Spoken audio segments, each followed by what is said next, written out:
கிறிஸ்துவுக்குள் பிரியமானவர்களே, இந்த அருமையான நாளிலும் சங்கீதம் 71 அதனுடைய முதலாவது வார்த்தை இப்படியாக சொல்கிறது: கர்த்தாவே, உம்மை நம்பியிருக்கிறேன், நான் ஒருபோதும் வெட்கமடையாதபடி செய்யும்.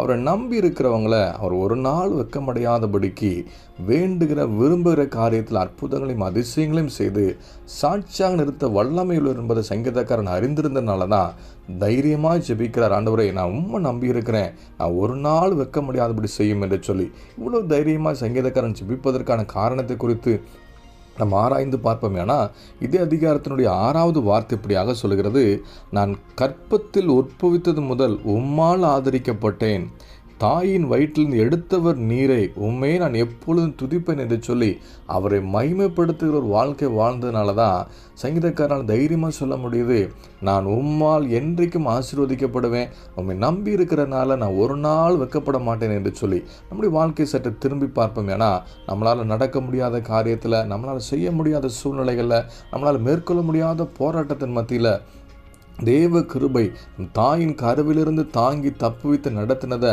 அனுபவித்தவர்களாக இருப்போம். ஏன்னா நாமும் கூட தைரியமாக சொல்ல முடியும், ஆண்டவரை, நான் உண்மையே நம்பி இருக்கிறேன், நான் ஒரு நாள் வெட்கமடைய மாட்டேன் என்று சொல்லி தேவ அன்பை விசுவாசித்தவர்களாக, தேவ அன்பை ருசித்தவர்களாக நாமும் கூட ஒவ்வொரு நாளும் அவருடைய நாமத்தை மகிமைப்படுத்தி துதிக்கிறவர்களாக மாறும் பொழுது நம்முடைய வாழ்க்கையில் ஒரு நாள் வெட்கமடையாதபடிக்கு அவரை நம்பி இருக்கிற ஒவ்வொரு காரியத்திலும் நிச்சயமாக நம்மை ஆசீர்வதித்து கனப்படுத்த அவர் உண்மையும் வல்லமையுள்ளவராக இருக்கிறார். ஆபிரகாமுடைய வாழ்க்கை நீங்கள் ஆராய்ந்து பார்ப்பீங்களானா, நம்புவதற்கு ஏதுவல்லாத சூழ்நிலையிலும் தேவன் கொடுத்த வார்த்தை மாத்திரம் விசுவாசித்து தன்னை நடத்தின தேவனை துதிக்க துதிக்க கர்த்தருடைய வாழ்க்கையில் சகல காரியத்திலும் ஆசீர்வாதத்தை அருளி செய்து சொன்ன வார்த்தையின்படி ஜாதிகளின் தகப்பனாக ஆசீர்வதித்து சாட்சியாக நிறுத்தின வேதம் சுட்டி காண்பிக்கிறது. இன்றைக்கி நம்முடைய வாழ்க்கையில் ஆபிரகாமுக்கு உண்டான சகல ஆசீர்வாதங்கள் வர வேண்டும். ஏன்னா அவரை நம்பி விசுவாசித்து நாமும் அறிக்கை பண்ணும் பொழுது நம்முடைய வாழ்க்கையில் ஒரு நாள் வெட்கமடையாதபடிக்கு சகல காரியத்திலும் தேவனாய் கர்த்தர் நம்மை சாட்சியை நிறுத்தி அவருடைய நாமத்தை மகிமைப்படுத்தலாமே மாற்ற அவர் உண்மையும் கிருபையுள்ளவராக இருக்கிறார். இந்த வார்த்தையை விசுவாசித்து அறிக்கை பண்ணி நம்ம ஜெபிப்போமா? நல்ல தகப்பனே, இந்த அருமையான காலை வேலைக்காக நன்றி செலுத்துகிறோம்.